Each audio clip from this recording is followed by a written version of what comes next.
স্টারে মনে হয়েছে যে ওটাই সবচাইতে গুরুত্বপূর্ণ লাইন, ওটা হেডলাইন হলো। প্রথম আলোর মনে হলো এটাকে নিউজ করতে হবে। প্রথম আলো থেকে মনজুর কাদের জি আমাকে ফোন করলেন এবং আমি মনে করেছি হ্যাঁ একবার তো কথা বলাই যায়, কারণ পৃথিবীর সকল দেশের অভিনেতা অভিনেত্রীরাই বা তারকারা যারা একসময় তারকা ছিলেন না, যেমন সারা আলী খান যখন অতিরিক্ত ওজনের ছিলেন তখন তিনি তারকা ছিলেন না, তারপরেও তার ওজন কমা, সোনম কাপুর, সারা আলী খান তাদের ওজন কমা নিয়ে শত শত নিউজ হয়েছে। তারা কিন্তু তারকা হবার পর এটা করেনি। তো আমাদের দেশে যেহেতু আমি পরিচিত মুখ, আমি একবার কথা বলতে চেয়েছি, খুব ভালো লাগে। আমার কাছে যেটা আরামদায়ক, ফ্যাশনের ক্ষেত্রে আমার কাছে আরামটা সবচেয়ে গুরুত্বপূর্ণ, এবং যা আমি পড়ছি সেটা আমাকে মানাচ্ছে কিনা, এই তো জিনিস আমি ব্যক্তিগতভাবে পছন্দ করি। সেটা হচ্ছে আমাদের দেশীয় পণ্য দ্বারা তৈরি যে সমস্ত, যেমন ধরেন আজকের আমার লুকের কথাই যদি বলি, শাড়িটা মুসলিম, গহনা পার্ল আমাদের দেশীয়। সো আমাদের দেশীয় পণ্য দ্বারা তৈরি পোশাক অলংকার আমার ভীষণ পছন্দ। ধরেন আমি আমার জীবনের প্রথম কাজ হচ্ছে সিসিমপুর, 2005 সালে আমার অভিনয় জীবন শুরু। তো সেই সিসিমপুরের সুমনাকে এখন পর্যন্ত সারা বাংলাদেশের মানুষ চেনে। তারপরে বিয়ে শাদী হলো, বাচ্চা কাচ্চা হলো। আমার জীবনের প্রথম সিনেমা হালদা, মানুষ 20টা 30টা 50টা সিনেমা করে জাতীয় চলচ্চিত্র পুরস্কার পায় না, আমি প্রথম সিনেমা দিয়ে দেশের জাতীয় চলচ্চিত্র পুরস্কার প্রাপ্ত অভিনেত্রী। তো আমি বাংলাদেশ থেকে কি ফোকাস চাইবো, কিভাবে, মানে আমি বুঝলাম না। আমি সারা জীবন ফোকাস পেয়ে এসেছি। তো আর আপনারা আসলে ভাইরাল, আমি যদি অনেস্ট উত্তর দেই, ভাইরাল হওয়ার প্রবণতা শিল্পীদের মধ্যে না, ভাইরাল হওয়ার প্রবণতা হচ্ছে চ্যানেল এবং পত্রিকাগুলোর মধ্যে, কারণ এটা আপনাদের কাজের এবং আপনাদের উপার্জনের। আমি কিন্তু সত্যি উত্তর দেব, রাখতে পারবেন তো? আচ্ছা, আমি আমার ওজন কমবার পর, এটা কিন্তু একদম আমার ব্যক্তিগত জার্নি, এটার সাথে আমার কাজের কোনো সম্পর্ক নেই। ওজন সময়কার যারা মানুষ তারা আমার সাথে কমিউনিকেট করতে পারবেন, ঠিক আছে? তো তখন যেহেতু সামাজিক যোগাযোগ মাধ্যমের সময় ছিল না, এভাবে ছবি আমাদের হাতে হাতে থাকতো, কাছে কাছে, যে যাকে পছন্দ করে। আর এখন সামাজিক যোগাযোগ মাধ্যমের সময় যার যার স্ক্রিনে, শুধু সময়ের পার্থক্য, আর কিচ্ছু না। আসলে আমাদের সাংবাদিকরা না, আমার কাজ সম্পর্কে তাদের খুবই কম ধারণা। অনেকেরই হয়তো তাদের মূলত কাজ সম্পর্কে কম ধারণা। যেমন আমার প্রথম ওয়েব ফিল্ম কষ্টনীর হইচইতে মুক্তি পেয়েছে, সেই ওয়েব ফিল্মের জন্য আমি ডেইলি স্টারের বেস্ট অ্যাক্ট্রেস নমিনেশন পেয়েছি।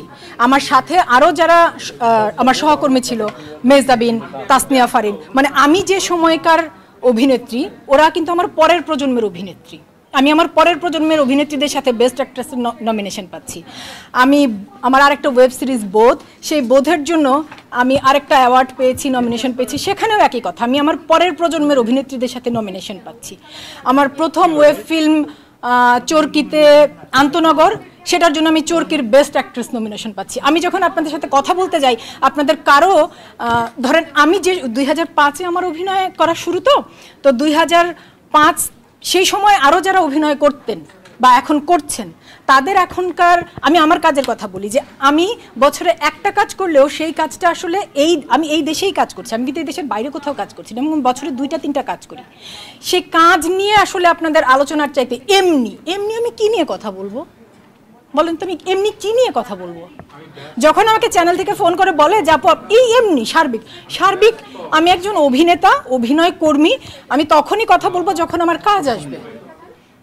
আমার কাজ ছাড়া আমি, এই জন্যই আমি বলি যে আপনি যে প্রশ্নটা করেছেন যে ভাইরাল, এই জন্যই, কারণ তারা কি নিয়ে কথা বলতে চায় তারা জানে না। আর লাইফস্টাইল নিয়ে কথা বলার কিছু নাই। আপু আপনার ওয়েট লস জার্নি নিয়ে কথা বলার কিচ্ছু নাই, এটা আমার ব্যক্তিগত জার্নি। এবং একবার বলে আপনারা সেই নিউজকে 1000 নিউজ বানিয়েছেন, আপনারা ভাইয়া।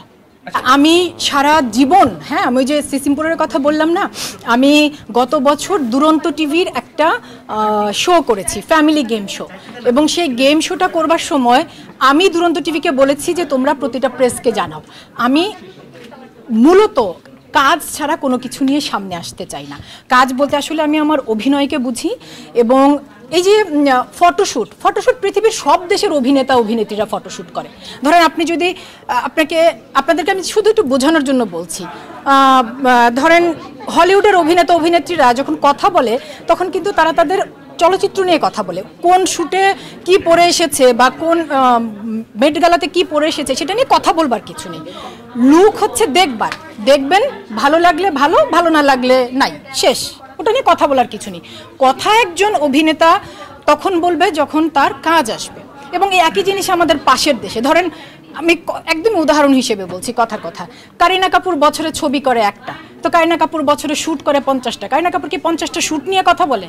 শ্যুট নিয়ে তো কথা বলবার কিছু নেই। শ্যুট হচ্ছে একটা ছবি, একটা লুক, দেখবেন ভালো লেগেছে, বাহ সুন্দর, ভালো লাগেনি, বাহ সেটাও সুন্দর, শেষ। ওটা তো কথা বলবো কাজ নিয়ে।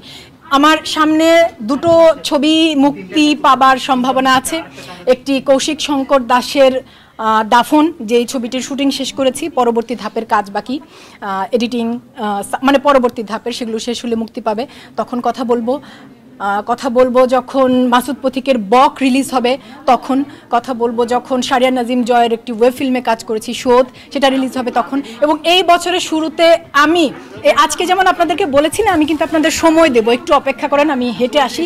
ঠিক এইভাবে সবাই দাঁড়িয়েছেন, সবার স্টার সিনেপ্লেক্সে, এসকেএস টাওয়ারে আমার অসময় আমার ফিল্মের রিলিজ ছিল। আমি প্রতিটি সাংবাদিকের সাথে কথা বলেছি, একজন করে আমি প্রতিটি সাংবাদিকের সাথে কথা বলেছি। আমার পয়েন্ট হচ্ছে আমি কাজ ছাড়া কথা বলতে চাই না। ফটোশ্যুট পৃথিবীর সব দেশের অভিনেতা অভিনেত্রীরা করে, ঠিক আছে? যে প্রশ্নটা করেছেন ভাইয়া, সেটার হ্যাঁ, দাফন যে ছবিটিতে আমি কাজ করেছি কৌশিক শঙ্কর দাসের, সেই ছবিটিতে আমার চরিত্রের নাম কুলসুম। এক কথায় বললে দাফন হচ্ছে কুলসুমের জীবন কাহিনী।